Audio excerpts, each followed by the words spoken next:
Hello，大家好，歡迎你哋嚟到 Angela Insight 呢個平台。我呢個平台咧，主要係邀請咗本地嘅唔同 style 嘅舞者嚟同我傾下偈。咁當然咧，我好想分享下一啲關於佢哋嘅 story。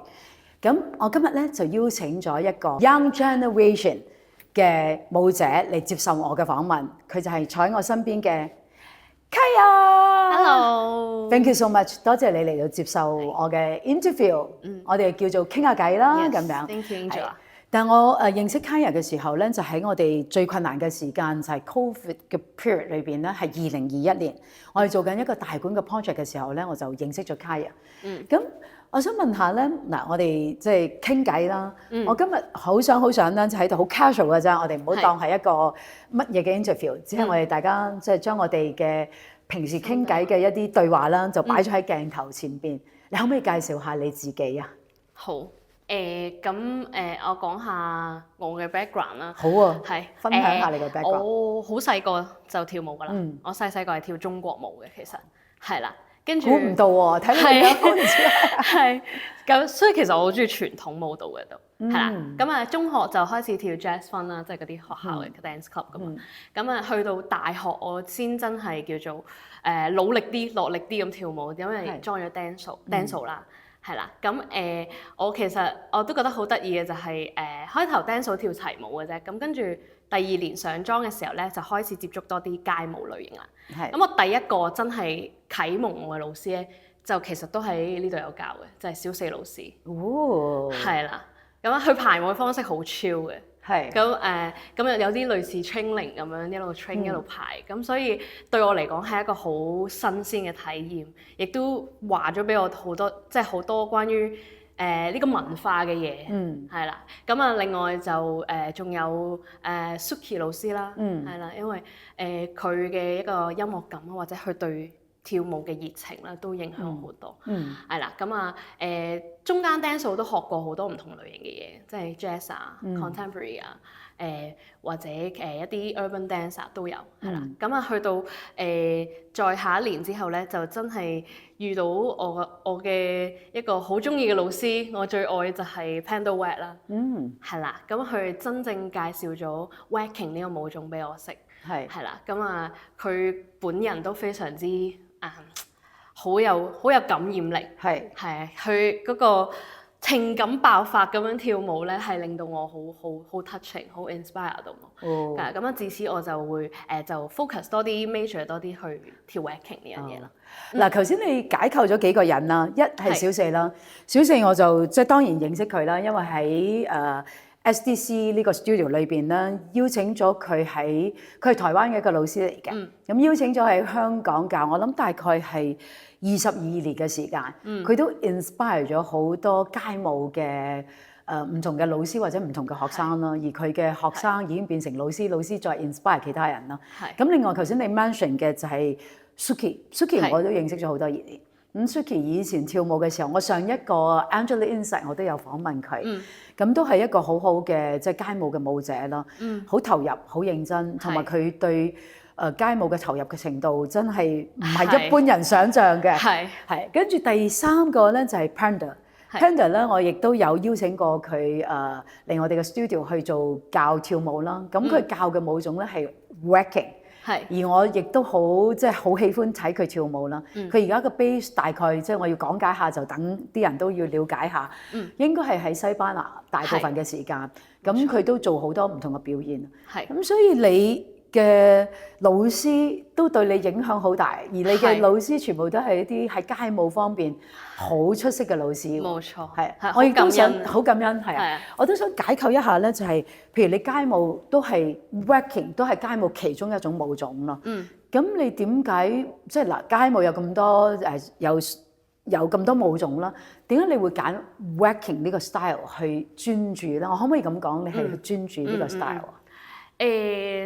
我覺得我由細到大都係一個好 extrovert 嘅人嚟嘅，係啦，即係我係中意同人去交流 connect，中意係咯，咁所以我係覺得 Waacking 呢個舞種係好能夠同人去傾偈。我可能女仔啦，尤其是即係你會覺得呢個舞種好靚好女人味係啦，之餘我呢個係佢開頭吸引我嘅地方。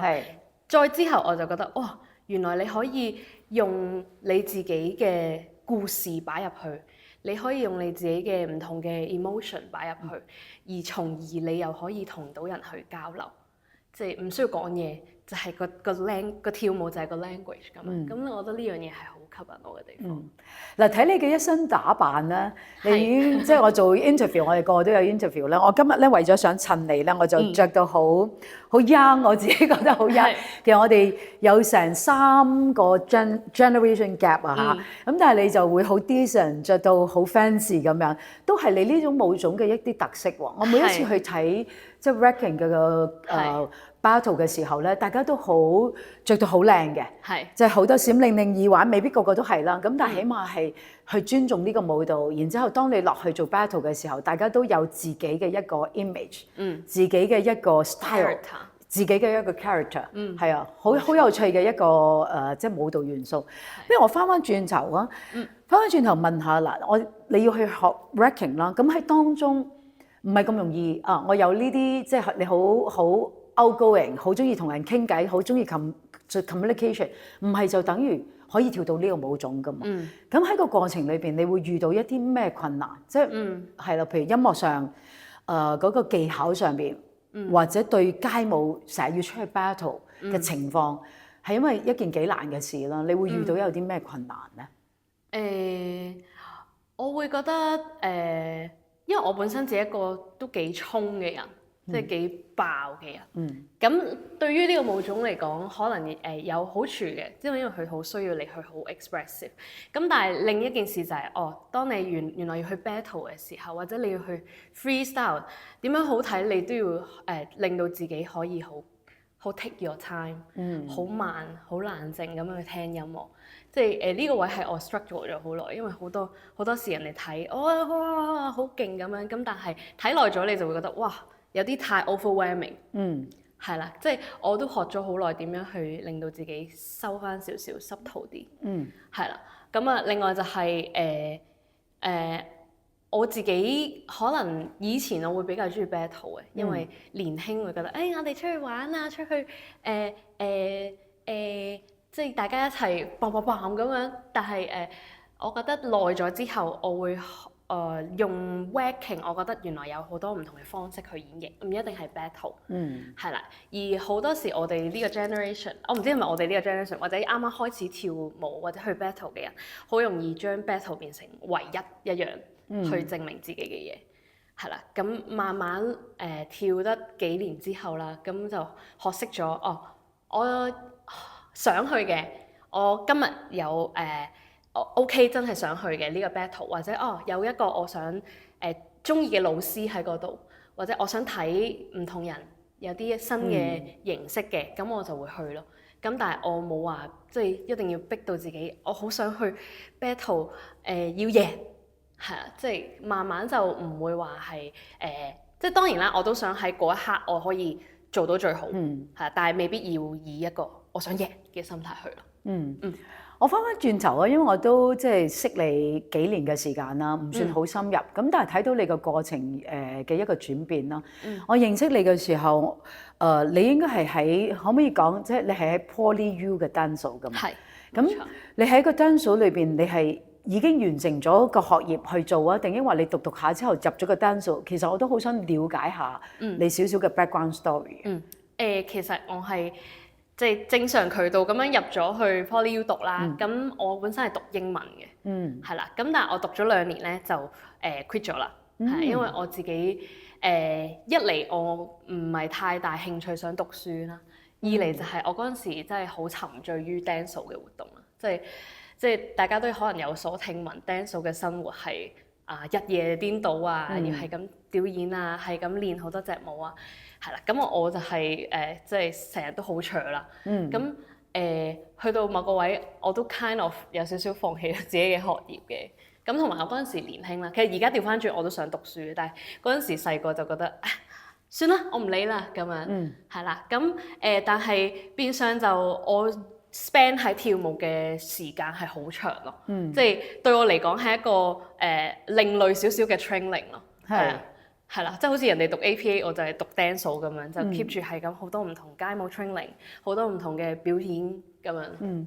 但係呢樣嘢對於你有冇一個好大嘅一個影響咧？因為嗱即係我喺香港即係咁多年啦，去教跳舞咁。Dancer 嘅文化，佢始終有佢哋自己嘅文化。今日喺呢度我就唔係太想研究佢哋嘅文化，因為始終都講你個故仔啦。咁但係你如果讀完2年之後，去 quit 咗唔去，然之後你行咗入去跳舞呢個行業，算唔算係你嘅職業咧？即係有冇對你之後會有一個影響？會唔會人哋去點樣去睇你？定因為你自己都唔係太介意？即係我淨係想行跳舞呢件事件啫咁。其實我開頭冇咁確定自己真係想行跳舞呢條路嘅，即係我嗰陣時當初就係真係純粹唔想讀書咁樣啦。咁當然我一路都冇放棄過跳舞，因為我真係中意跳舞。咁但係我冇好確定我可以行到呢一條路。即係首先就係對於自己能力嘅質疑啦，即係我究竟可唔可以做到一個老師？我可唔可以做到一個 dancer？ 同埋嗰陣時我比較身形比較肥。即係比而家應該係爭2個碼左右，咁我更加會覺得，我好似唔屬於一個既定嘅dancer 嘅身形外形喎咁樣，咁都 kind of 令 struggle 咗1-2年咁樣嘅，係啊，咁但係好彩就係中間有啲機會俾我去真係試下去做呢件事，係啦，咁啊試下我就覺得我應該係可以嘅，不過咁啱跟住就遇上 Covid 啦，係啦，咁係咯，就係大概係一個咁樣嘅心路歷程咯。但係我覺得唔太影響我，即係啲人都唔會 care 我係咪真係大學畢業嘅，其實係啦，除非我要去揾其他嘅工作啦，係啦。咁我想問下 Kaya 你，譬如好似講dancer。dancer 有咩定義嘅咧？因為我反而調翻轉，我聽完你講之後，我有啲 confused 喎。因為你 talking about 係 commercial 嘅 dancer 啊，定抑或去做一啲 theatre 嘅 dancer 啊，定抑或係街舞嘅 dancer？ 街舞嘅 dancer 冇職業㗎。你去 battle， 你中意你可以日頭翻一份工，夜晚你就係專注去練習去跳舞，然之後就去 battle。咁有幾個唔同嘅 layers。咁你頭先嘅 dancer 裏邊，你係自己心目中想做邊一個類型嘅 dancer？喺嗰一刻嘅我會覺得係我要做一個 commercial dancer。OK。係啦，或者我要做一個 professional dancer， 即係你 get pay， 然後你去表演。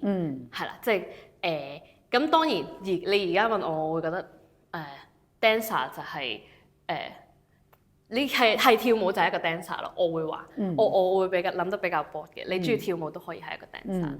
係因為有好多即係譬如而家我哋做緊呢個 interview 啦，可能聽緊嘅人都會 question，喺香港一個舞者乜嘢係 define 一個舞者，或者點樣先可以做？即係你唔 pay 我都可以係一個舞者，我中意跳就已經可以係啦。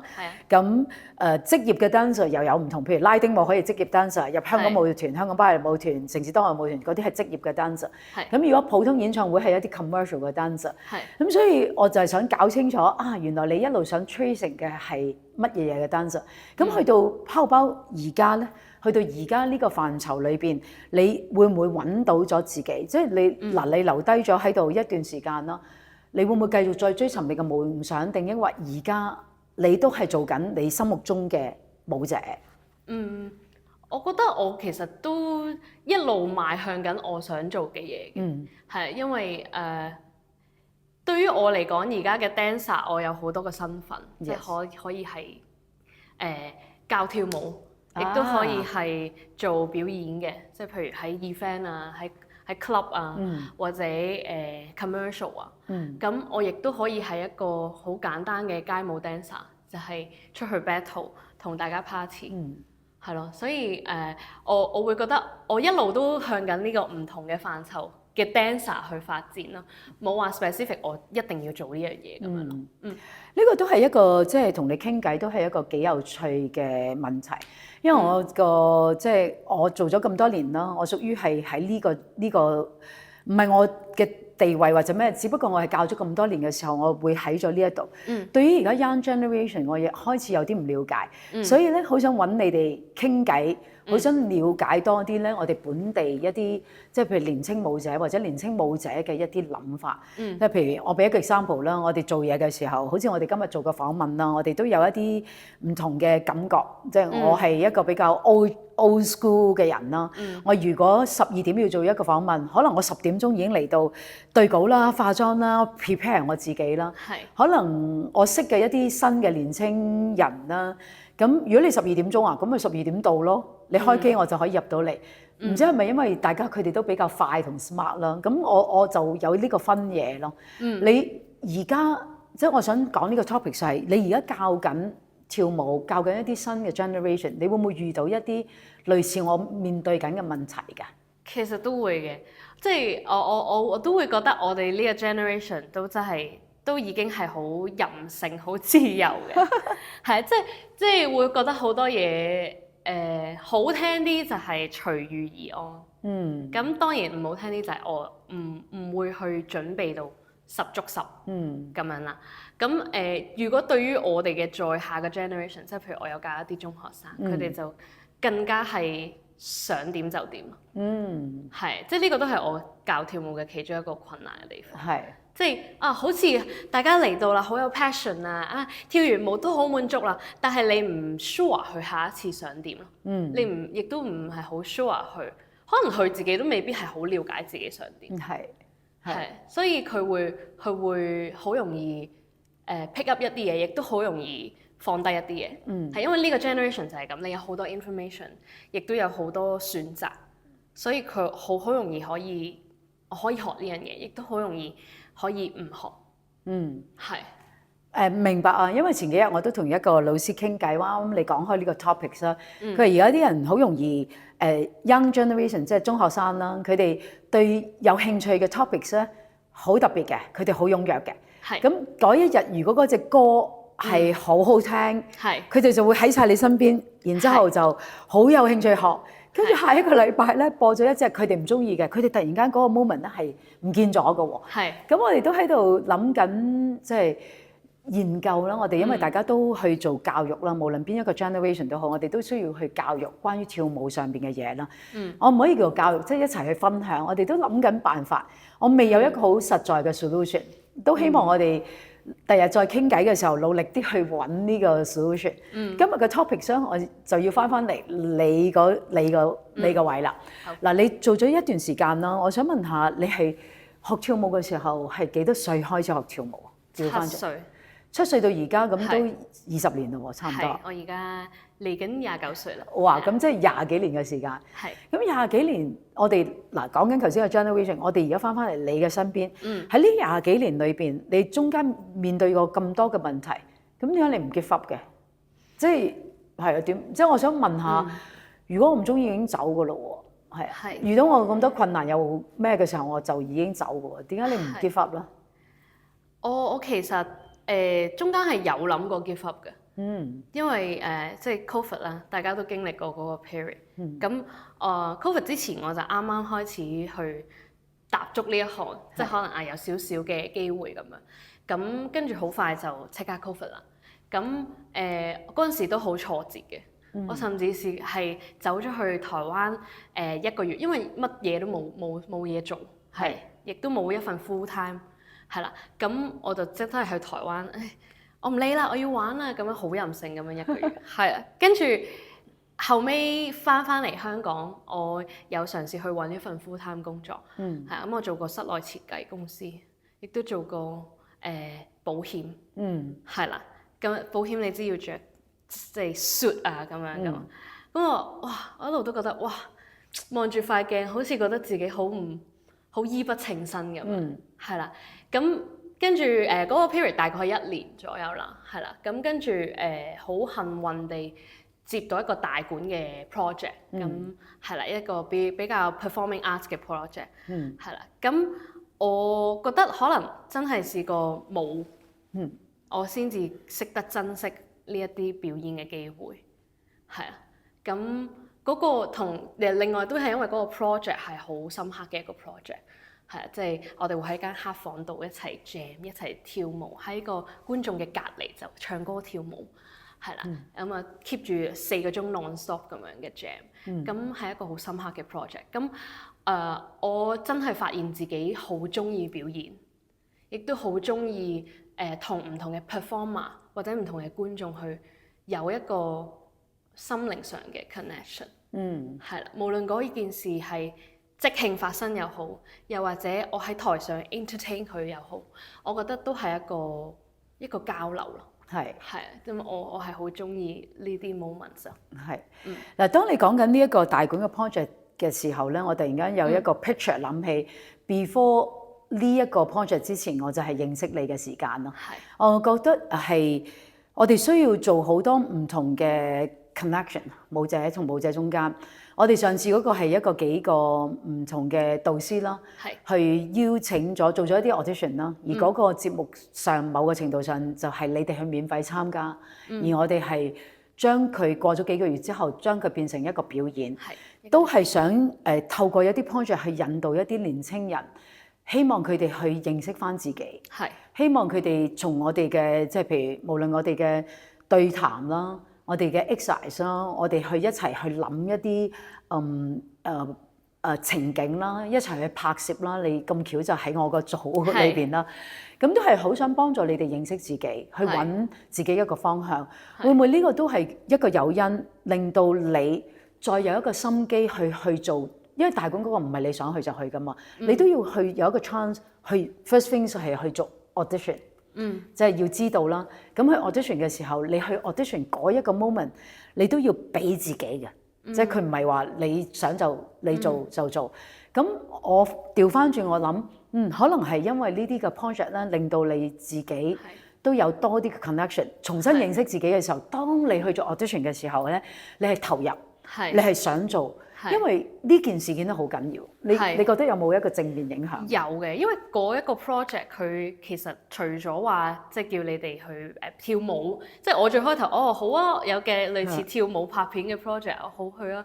咁點知原來有好多唔同嘅嘢會發生嘅。係啊，即係我記得就係可能你需要去有 guide meditation， 然後我哋去畫畫咁樣。原來一啲咁樣嘅過程會令到我了解咗自己好多，即係 right now 依家呢一刻我嘅心境狀態係點嘅咧？係啦，咁跟住再同其他人去合作嘅時候，又係好需要去磨合啦。即係你了解自己之餘，你亦都需要去 understand 人哋點樣諗，點樣去 work together。即係呢啲嘅經歷令到我可以去再幫助我之後點樣同人 work 咯。係，我都覺得每一個人都有一定要有一啲過程咯，即係個過程係一啲好嘅過程，個 project 去幫助你了解你自己。因為我哋有曾經一次出去出邊拍 video 嘅時候係最凍嗰日啦，最冇人嗰日啦，跟住要逼住你哋喺灣仔嗰度跳舞啦，係啦，你哋自己去諗一啲度一啲 movement 啦。我哋又冇乜資源啦，又要自己拍嘢咯，仲要戴口罩添，係啦，仲要戴住口罩啦，跟住又轉咗好多次嘅環境啦。咁喺一個我哋大家都好 unknown 嘅情況之下去生存，咁令到你而家再有接到 project 嘅時候，仲更加珍惜呢件事件，係呢個好緊要。咁 how about 去翻而家呢個 moment， 你點去睇你去將來嗰個 moment 咧？又或者你而家嘅狀態裏邊，你會唔會再繼續去分享你自己關於對舞蹈嘅一啲知識去教導我哋嘅中學生、小學生，又或者你將來面對緊一啲 project 咧？一定會啦，因為其實我都發覺自己幾中意教中學生、小學生，因為即係佢哋嗰種好 pure、好純粹地跳舞就係好開心㗎啦，即係好簡單嘅啫對佢哋嚟講。咁對於我嚟講就係我好想將我學識嘅嘢分享俾你知，或者令佢哋可以 enjoy 到表演嘅嗰一刻。係啦，咁呢樣嘢都係我繼續將來想做嘅嘢啦。係啦，咁同埋我會覺得可能即係我自己都遇緊一個挑戰嘅，就係中學呢啲我可能長期連接上咧，我會可以同佢哋有更深嘅交流，因為慢慢嚟。咁但係 studio 上咧，我可能就會覺得點樣可以同啲學生去 bonding 到咧？係點樣可以同佢哋keep 住有一個 relationship 咧？咁其實呢個都係我而家 right now 去思考緊嘅一個問題嚟。咁係咯，我都會繼續努力去 work on 呢件事咯。我覺得呢個係一個好好嘅，因為有好多即係出色嘅 dancers 可能佢哋中意喺舞台上面表演，喺教育層面上邊就未必係佢哋嘅 favourite 可以做咯。譬如好似我自己係一個 example 啦。如果你叫我教中學、小學嘅時候咧，我就會哇點算好啊？唔識教佢哋喎。即係雖然我係一個教咗好多年嘅老師，我都有自己嘅偏好去教一啲乜嘢嘅student 啦。咁當然你嘅能力就，如果你有呢個方法，或者你有諗到係好想教中學生、小學生，我係好贊成、好 appreciate，因為係要好有能耐嘅老師先可以諗到一個方法喺度，點樣去同佢哋溝通，點樣去，因為都唔容易㗎。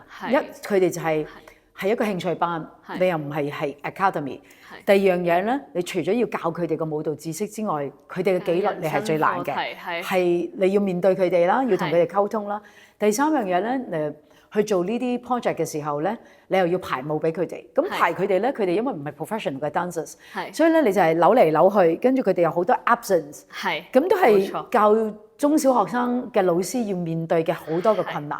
如果我哋要拎呢啲 issues 出嚟，即係好似講10日都講唔晒咁樣。咁所以希望嗱，如果喺度即係鏡頭上面睇到我哋今次呢個 story 嘅分享，大家都知唔係一件咁容易嘅事㗎。做教中學同小學同埋 young generation 嘅舞蹈老師，都係真係要好有能耐。我自己係好 appreciate，好有耐性，我係好 appreciate 你哋嘅能力㗎。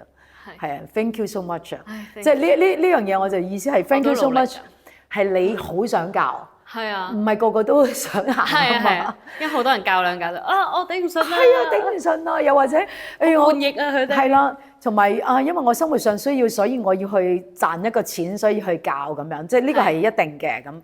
嗱，我不如講下喺我呢個 topic 再接落去。好。咁而家你都要面對一個問題㗎，因為跳舞賺唔到好多錢嘅喎，所以我要傾呢啲古仔都係大家都唔知即係我哋幕後真係要付出好多，但係換翻嚟嘅位，即係關於錢上面啦，可能都未必係我哋compare with 其他行業係真係唔係咁多咯。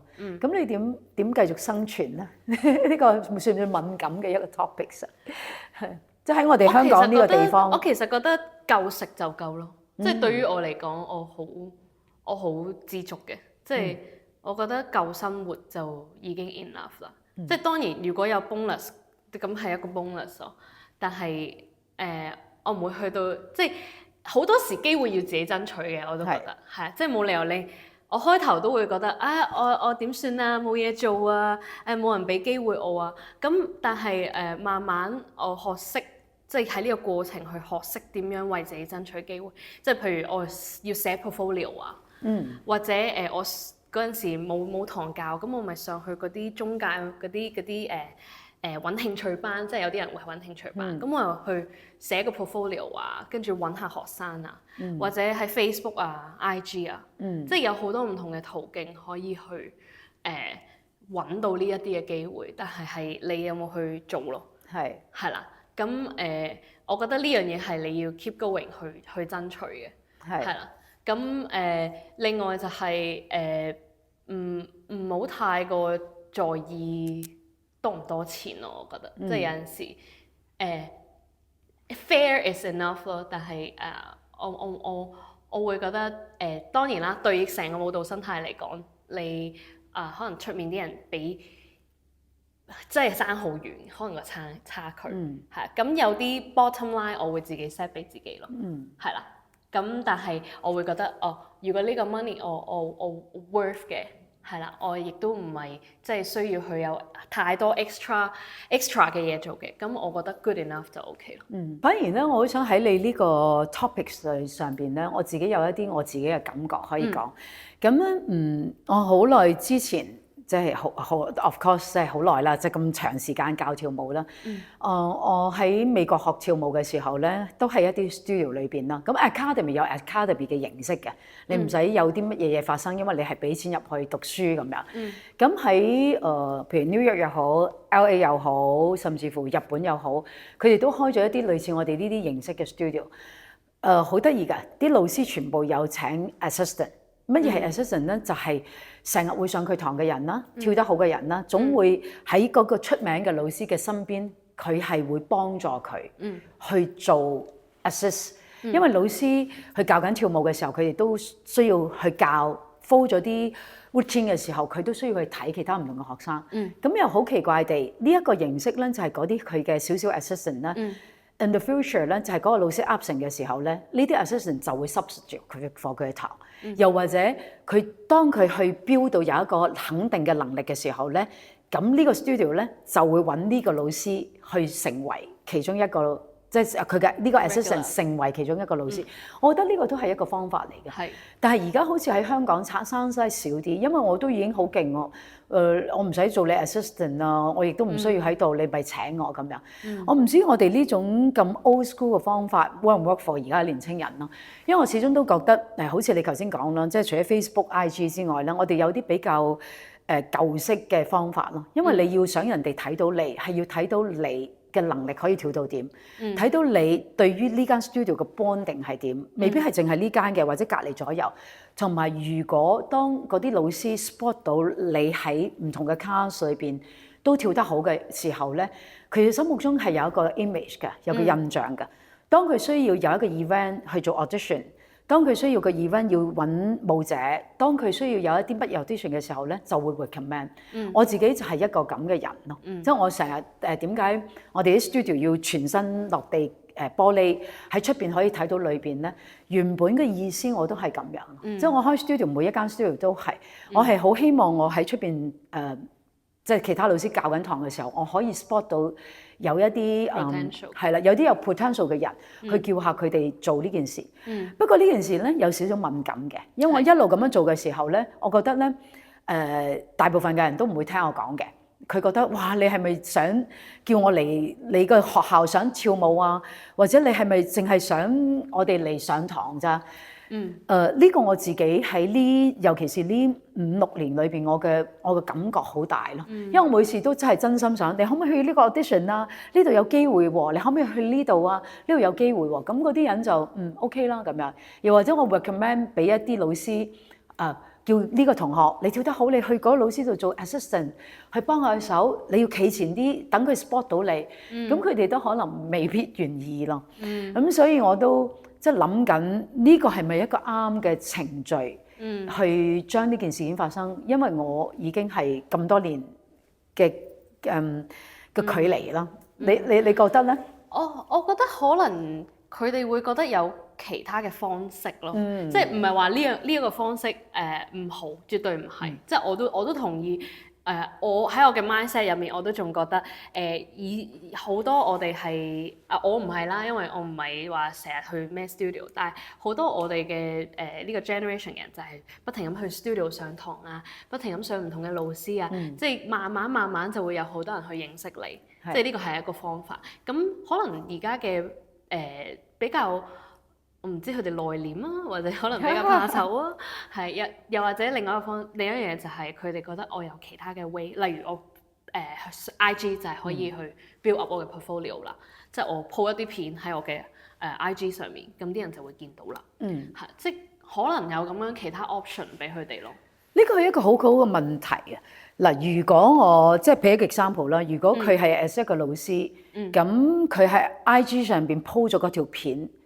冇問題啊！呢條片好好睇，咁但係教育又係嚟講嘅層面。我 talking about 唔係 dancers 啊，係喺學校裏邊教跳舞。教跳舞1個半鐘裏邊，或者1個鐘，或者1個鐘頭15分鐘。其實你唔係淨係俾個 routine，個 routine 要好嘅時候，你係點樣用乜嘢嘅技巧啦？個 exercise 係點啦？點樣去控制成個場面啦？其實都有一個技巧同埋要有一個 format。我細個讀書嗰陣時候咧，我哋除咗讀編舞之外，另外一個係讀教學，係我哋畢咗業之後咧，係成為一個老師教學，即係有幾個層面嘅。一係一個 performer，第二個咧係一個編舞，第三個咧係一個舞蹈老師。咁唔知係咪因為我哋喺香港呢度得 academy 啦，咁又冇乜好多人宣傳。原來教跳舞都有得讀書，或者有冇啲咩 exercise，有咩 format 點樣去宣傳，或者點樣去做先可以教得好，可能真係少咗。係㗎。多謝你今日 bring out 呢個即係話題，我都爭啲唔記得咗，即係我可能已經咁多年見到咁多人咁多 studio， 即係我忘記咗原來。我哋係需要有呢件事件發生，去教嘅 training， 同埋除咗係跳舞上邊啦，包括道德咧嘅底線咧，或者點樣嘅態度個態度咧，係啊，即係唔係道德底線，你個態度點去面對學生啦，你自己啦，and then for 我，好似你頭先再翻去有一個問題就係關於錢方面。如果我係一個好專業嘅導師，其實我係應該要收翻專業嘅錢咯，即係 manage 到咯，係咪？但係如果我唔係一個專業導師，我都未夠資格，咁當然你都唔 define 係一個老師嘅時候，就好難去做呢件事咯。不過而家世界又改變嘅，就算你唔係一個好專業嘅導師，可能你收嘅錢係多過一個專業嘅導師。所以我冇喺我而家同你對話嘅情況下，我係而家呢個 moment 我自己即係我冇一個 definition 係呢件事件，呢個議題。要呢個話題啦，應該要嘥好多時間。我哋要揾咗好多其他唔同嘅 dancers 老師一齊傾，係持份者，要傾下呢個問題。好啦，我哋唔好扯到咁遠，我哋翻嚟你嗰度先。咁好啊，嗱，我哋傾咗咁多嘅問題啦，即係都係翻你原本自己自身上邊啦。你有冇一個對未來嘅一個 hope 啊，一個希望放你自己，或者放我哋？整體上邊，當然我希望我自己本身對於跳街舞或者對跳commercial 呢樣嘢，即大家所謂㗎啦，即係可能 studio 方式或者跳街舞，我本身個人係冇乜衝突嘅，即係我覺得呢兩樣嘢係可以同時 balance 嘅。咁我都希望嚟緊嘅發展就係大家乜都試下，係，亦都希望又或者再多一樣嘢就係 theatre，即係究竟街舞 commercial theatre 點樣去可以再 merge 多啲咧？即係可能我最近拍咗一個 MV， 咁佢哋都會嘗試用一啲old school hip hop。係啊，咁樣即係可以點樣將呢一啲街舞類型嘅嘢擺多啲上去 commercial， 又或者擺去 theatre， 即係有啲 theatre 嘅人同街舞嘅人去點樣去融合，即係又或者再涉獵其他嘅表演方式，例如唱歌啊，因為我本身都好中意唱歌，係或者係一啲戲劇啊，係即係點樣去將唔同嘅嘢再 merge 多啲 diverse 啲，咁我希望。我亦都覺得應該將來會係咁樣嘅，係啦。本身我哋做一個表演者啦，咁都可以係咁樣發生，即係係一個表演者嘅方法咯。因為都冇分界限，你係一個好嘅表演者嘅時候，有 audition 或者有人邀請你，基本上如果你有咁嘅能力嘅時候，無論你唱歌、跳舞、戲劇方面都可以 merge 埋一齊，喺唔同嘅層面發生。你頭先 mention 嘅就係theatre 啦，我哋叫做劇場啦，或者一啲演唱會上邊啦，又或者一啲街舞嘅一啲 performance 啦，有一街舞嘅 battle，咁都可以。尤其是你係一個街舞嘅舞者啦，都可以擺埋一齊發生。咁而家係越嚟越將呢幾件事件去盡量啦，即係盡量可以做到嘅時候，嗰啲人自己都會去 audition， 自己都會揾自己嘅 chance 去揾自己嘅方向去發生。咁我亦都知道你上次做嘅 project 啦，知道你自己可以作下歌啦，唱歌又好好聽啦。咁希望你 in the future 向住你自己而家呢個方向揾一個方法，你自己舒服嘅一個方法咧，去繼續發生，同埋繼續去揾到你中意做嘅嘢。係 ，thank you so much，多謝你今日嚟分享你嘅故仔，同埋接受我呢個即係少少嘅傾偈。我都好欣賞 Angela， 因為你喺即係我識你咁耐，我都見你一路做好多唔同嘅 project，或者嘗試將唔同嘅人 link 埋一齊，或者將將街舞，即係雖然你係一個可能教 jazz 啊，咁但係我見你對於唔同嘅舞種嘅了解，或者點樣將街舞，尤其是係我唔知點解你好似好特別好中意去 promote 街舞呢樣嘢。呢個係你想問翻我嘅問題啊？調翻轉，係咪我可以分享俾你聽。好啊。基本上我諗係啲人誤解咗我啫，因為我本身係中意跳舞。係。咁跳舞係冇分任何界線嘅。而我去接觸街舞嘅時候，可能比你而家嘅年紀更加大。我係1989年嘅時候喺紐約已經認識街舞。街舞嘅意思係一種舞蹈啦，即係啲黑人嘅文化啦。咁所以佢哋嘅 history 對於我係一件即係都好了解嘅事情咯。而我好多個朋友都係喺 New York 嗰度跳街舞嘅，各方面。我亦都邀請咗好多好出名嘅街舞嘅 dancers 啦，喺香港嗰度翻嚟教啦。我亦都安排咗好多嘅 dance competition 啦，and then 一路去 promote 呢個文化。亦都唔好誤解，我對於我嚟講係冇分任何一樣嘢嘅。